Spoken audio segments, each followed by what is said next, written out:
Phantasmagoria by Lewis Carroll. Canto 1. The Trysting. One winter night at 9:30, cold, tired, and cross and muddy, I had come home too late to dine, and supper with cigars and wine was waiting in the study. There was a strangeness in the room, and something, white and wavy, was standing near me in the gloom. I took it for the carpet broom, left by that careless slavey.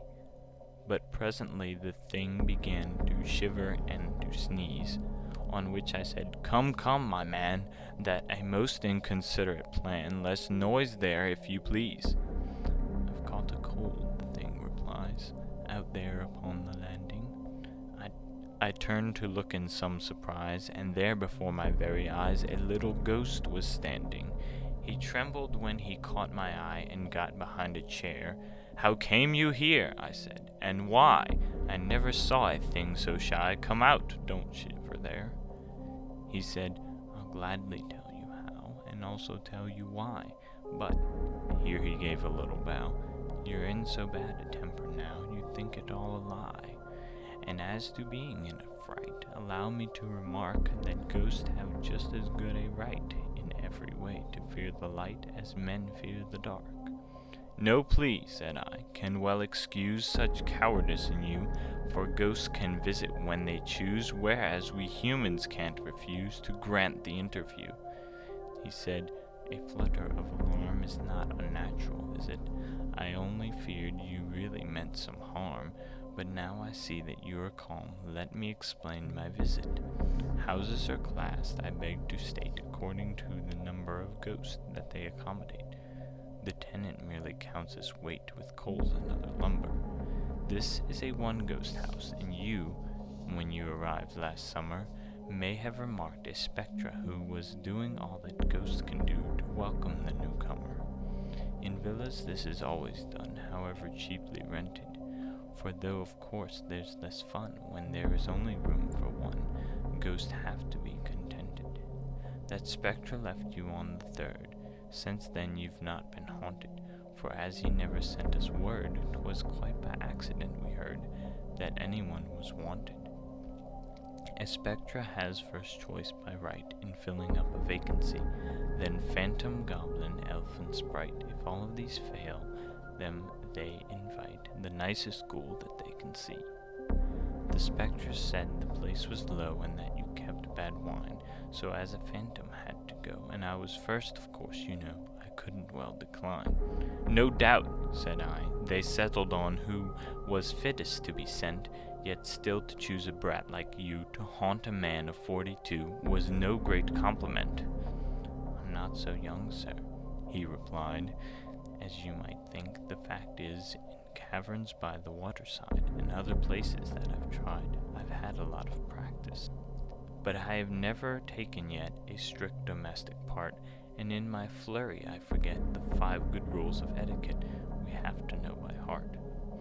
My sympathies were warming fast towards the little fellow. He was so utterly aghast at having found a man at last, and looked so scared and yellow.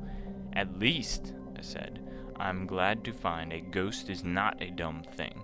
But pray sit down, you'll feel inclined, if like myself you have not dined, to take a snack of something. Though certainly you don't appear a thing to offer food to. And then I shall be glad to hear, if you will say them loud and clear, the rules that you allude to." "Thanks, you shall hear them by and by." "This is a piece of luck. What may I offer you?" said I.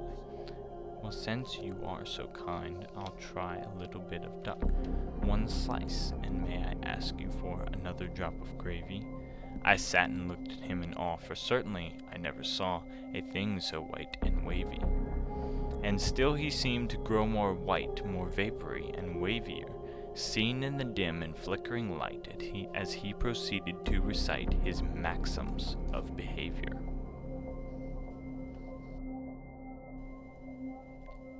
Canto 2. His 5 Rules. "My first, but don't suppose," he said, "I'm setting you a riddle, is, if your victim is in bed, don't touch the curtains at his head, but take them in the middle. and wave them slowly in and out, while drawing them asunder, and in a minute's time, no doubt, he'll raise his head and look about, with eyes of wrath and wonder. And here you must on no pretense make the first observation. Wait for the victim to commence. No ghost of any common sense begins a conversation. If he should say, "How came you here?" the way you began, sir, in such case your course is clear. "On the bat's back, my little dear," is the appropriate answer. If after this he says no more, you'd best perhaps curtail your exertions, go and shake the door, and then if he begins to snore, you'll know the thing's a failure. By day, if he should walk alone, at home or on a walk, you merely give a hollow groan to indicate the kind of tone in which you mean to talk. But if you find him with his friends, the thing is rather harder. In such a case, success depends on picking up some candle ends or butter in the larder. With this you make a kind of slide. It answers best with sweet, on which you must contrive to glide and swing yourself from side to side. One learns how to do it. The second tells us what is right in ceremonious calls. First burn a candle or crimson light, a thing I quite forgot tonight, then scratch the door or walls.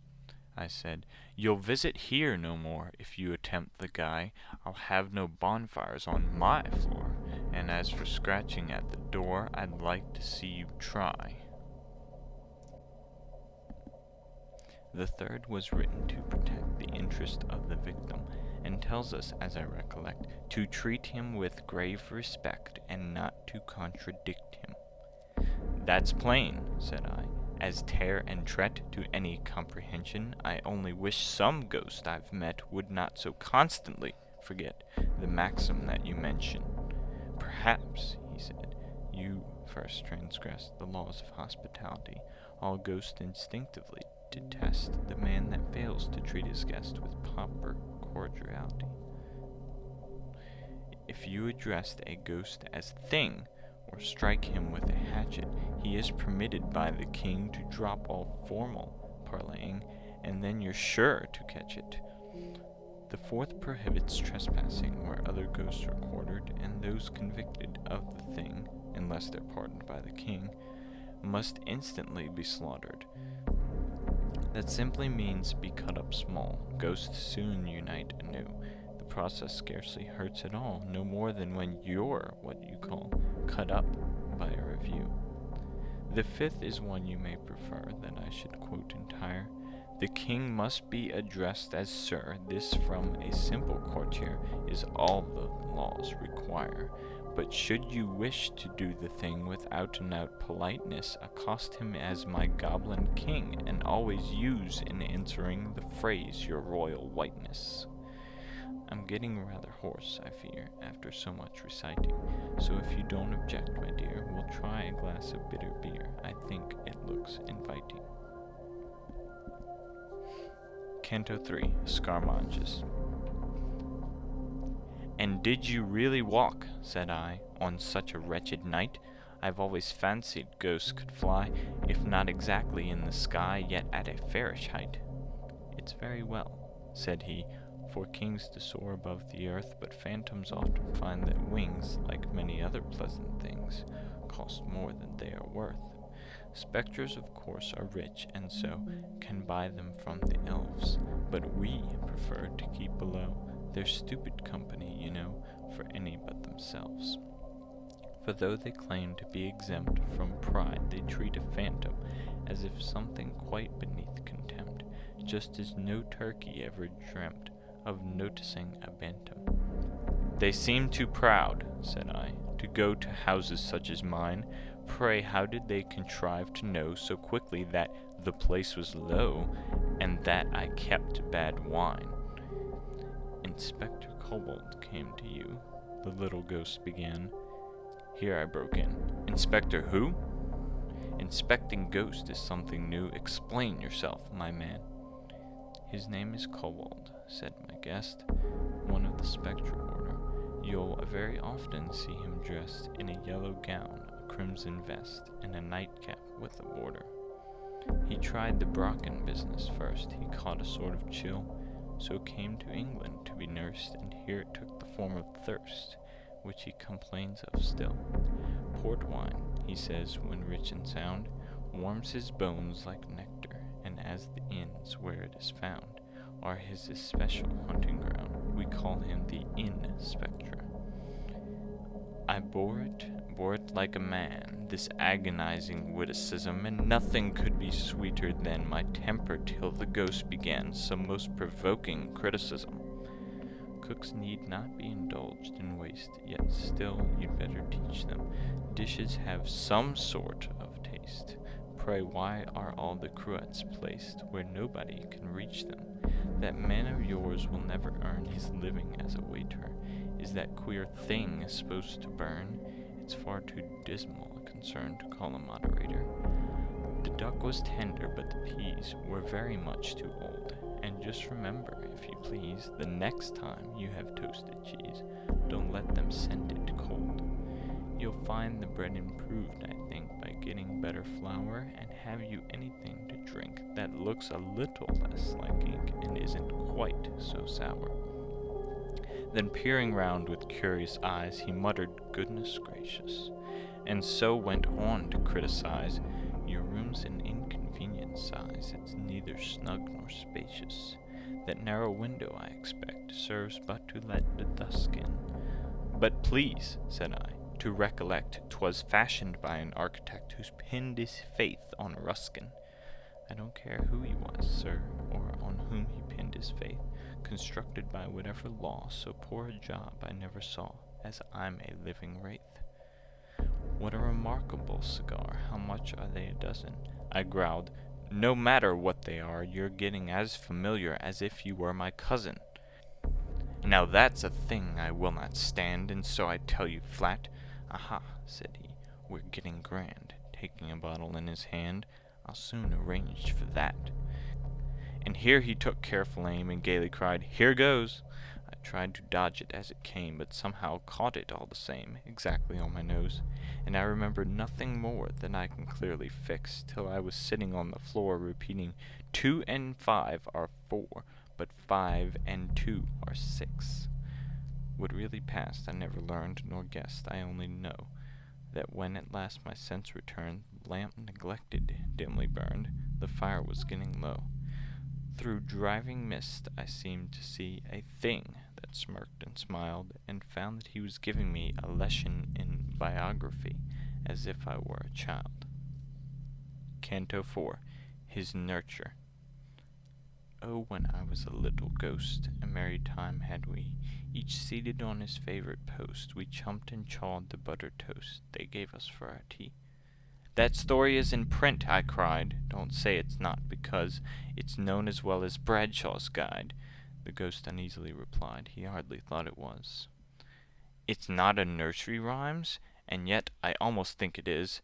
3 little ghostesses were set on a postesses, you know, and ate their buttered toastesses. I have the book, so if you doubt it." I turned to search the shelf. "Don't stir," he cried, "we'll do without it." I now remember all about it. I wrote the thing myself. It came out in a monthly, or at least my agent said it did. Some literary swell who saw it seemed to think it adapted for the magazine he edited. My father was a brownie, sir. My mother was a fairy. The notion had occurred to her that children would be happier if they were taught to fairy. The notion soon became a craze, and when it once begun, she brought us all out in different ways. One was a pixie, 2 were fays, another was a banshee. The fetchin' kelpie went to school and gave a lot of trouble.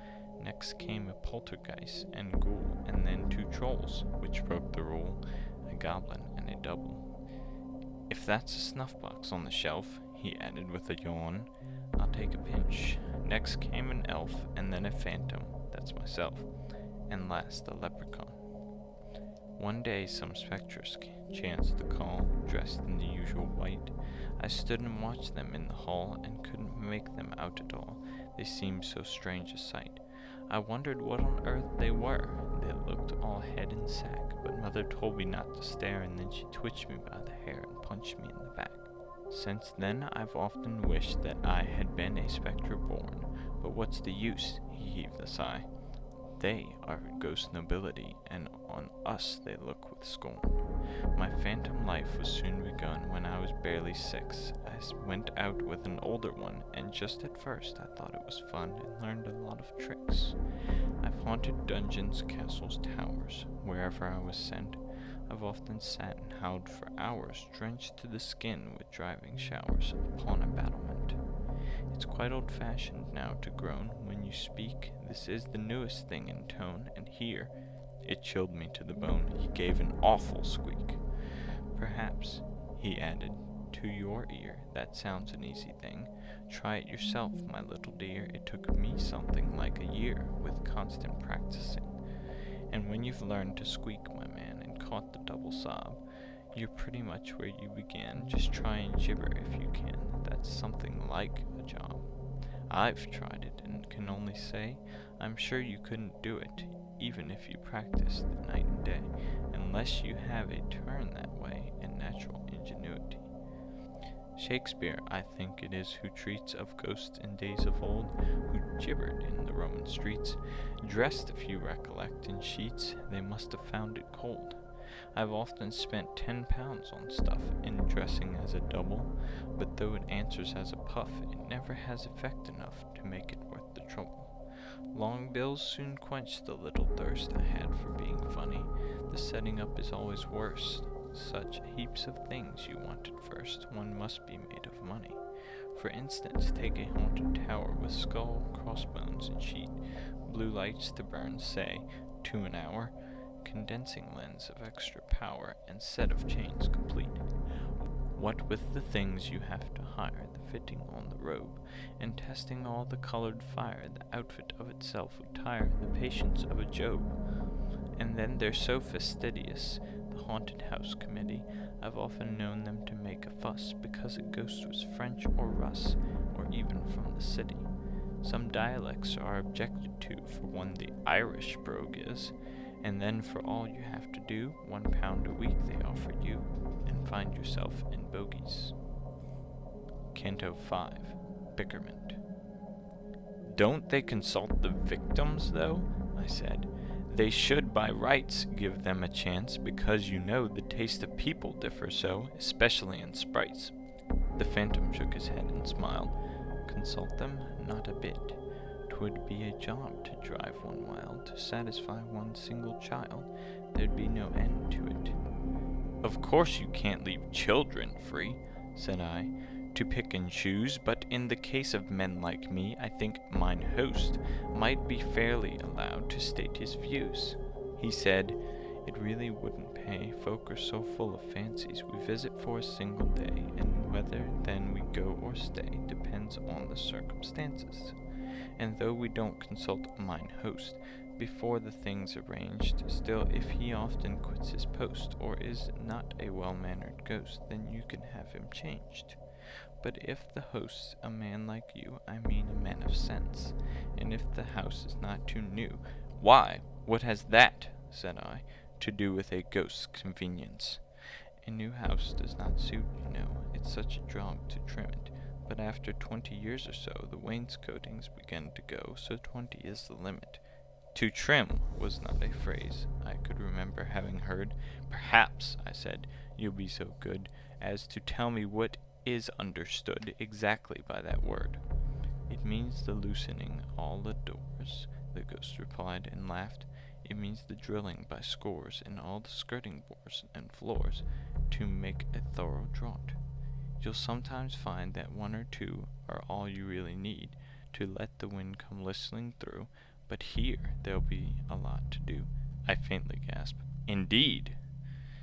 If I had been rather later, I'll be bound, I added, trying most unsuccessfully to smile. You'd been busy all this while, trimming and beautifying?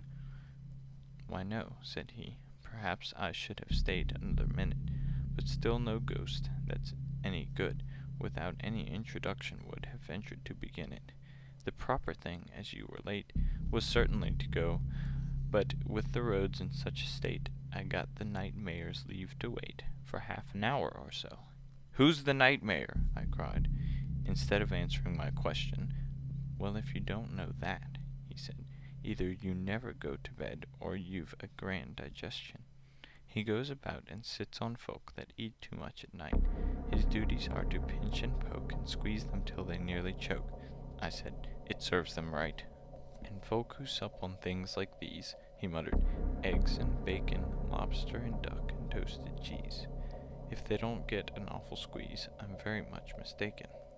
He is immensely fat, and so well suits the occupation. In point of fact, if you must know, we used to call him years ago the mayor and corporation. The day he was elected mayor, I know that every sprite meant to vote for me, but did not dare, he was so frantic with despair and furious with excitement. When it was over, for a whim, he ran to tell the king, and being the reverse of slim, a 2-mile trot was not for him a very easy thing. So to reward him for his run, as it was baking hot and he was over 20 stone, the king proceeded, half in fun, to knight him on the spot. 'Twas a great liberty to take. I fired up like a rocket. "He did it just for punning's sake. The man," says Johnson, "that would make a pun would pick a pocket." "A man," said he, "is not a king." I argued for a while and did my best to prove the thing, the phantom merely listening with a contemptuous smile. At last, when breath and patience spent, I had recourse to smoking. "Your aim," he said, "is excellent, but when you call it an argument, of course you're only joking." Stung by his cold and snaky eye, I roused myself at length to say, "At least I do defy the veriest skeptic to deny that union is strength." "That's true enough," said he, "yet stay." I listened in all meekness. "Union is strength, I'm bound to say. In fact, the thing's as clear as day, but onions are a weakness." Canto 6. Discomfiture. As one who strives a hill to climb, who never climbed before, who finds it in a little time grow every moment less sublime, and votes the thing a bore, yet having once begun to try, dares not desert his quest, but climbing ever keeps his eye on one small hut against the sky, wherein he hopes to rest, who climbs till nerve and force are spent with many a puff and pant, who still as rises the ascent in language grows more violent, although in breath more scant, who climbing gains at length the place that crowns the upward track, and entering with unsteady pace receives a buffet in the face that lands him on his back, and feels himself like one in sleep glide swiftly down again, a helpless weight from steep to steep, till with a headlong giddy sweep he drops upon the plain. So I, that had resolved to bring conviction to a ghost, and found it quite a different thing from any human arguing, yet dared not quit my post, but keeping still the end in view to which I hoped to come, I strove to prove the matter true by putting everything I knew into an axiom, commencing every single phrase with therefore or because. I blindly reeled 100 ways about the syllogistic maze, unconscious where I was. Quoth he, "That's a regular claptrap, don't bluster any more. Now do be cool and take a nap. Such a ridiculous old chap was never seen before. You're like a man I used to meet, who got one day so furious in arguing the simple heat, scorched both his slippers off his feet." I said, "That's very curious." "Well, it is curious, I agree, and sounds perhaps like fibs, but still it's true as true can be, as sure your name is Tibbs," said he. I said, "My name's not Tibbs." "Not Tibbs?" he cried. His tone became a shade or two less hearty. "Why, no," said I, "my proper name is Tibbets." "Tibbets?" "Aye, the same." "Why, then, you're not the party." With that he struck the board a blow that shivered half the glasses. "Why couldn't you have told me so 3/4 of an hour ago, you prince of all the asses? To walk 4 miles through mud and rain, to spend the night in smoking, and then to find that it's in vain, and I've to do it all again. It's really too provoking. Don't talk, he cried, as I began to mutter some excuse. Who can have patience with a man that's got no more discretion than an idiotic goose?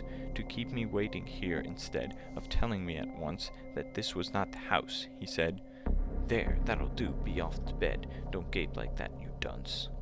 It's very fine to throw the blame on me in such a fashion. Why didn't you inquire my name the very minute that you came?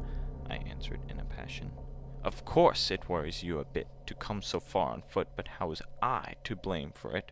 Well, well, said he, I must admit that isn't badly put, and certainly you've given me the best of wine and victual. Excuse my violence, said he, but accidents like this, you see, they put one out a little. 'Twas my fault after all, I find. Shake hands, old turnip-top. The name was hardly to my mind, but as no doubt he meant it kind, I let the matter drop. Good night, old turnip-top, good night. When I am gone, perhaps, they'll send you some inferior sprite who'll keep you in some constant fright and spoil your soundest naps.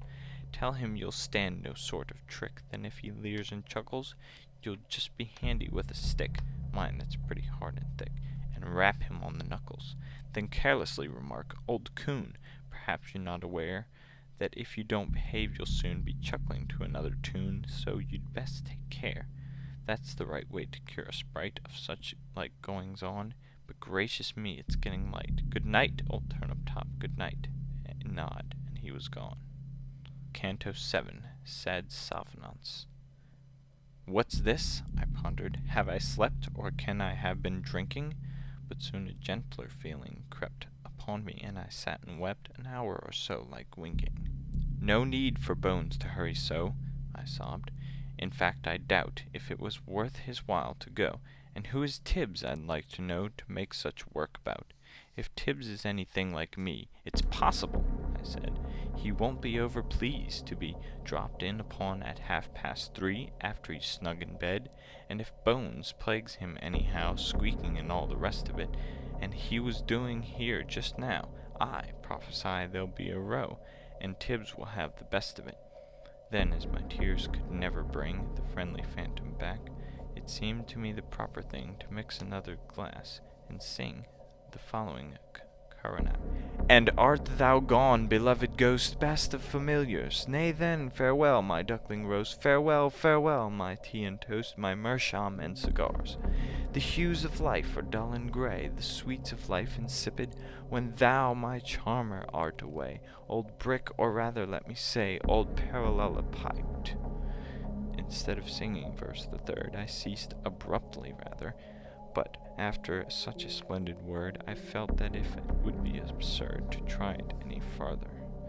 So with a yawn I went my way to seek the welcome downy, and slept and dreamed till break of day of poltergeist and fetch and fay and leprechaun and brownie. For a year I've not been visited by any kind of sprite, yet still they echo in my head those parting words so kindly said, Old turnip.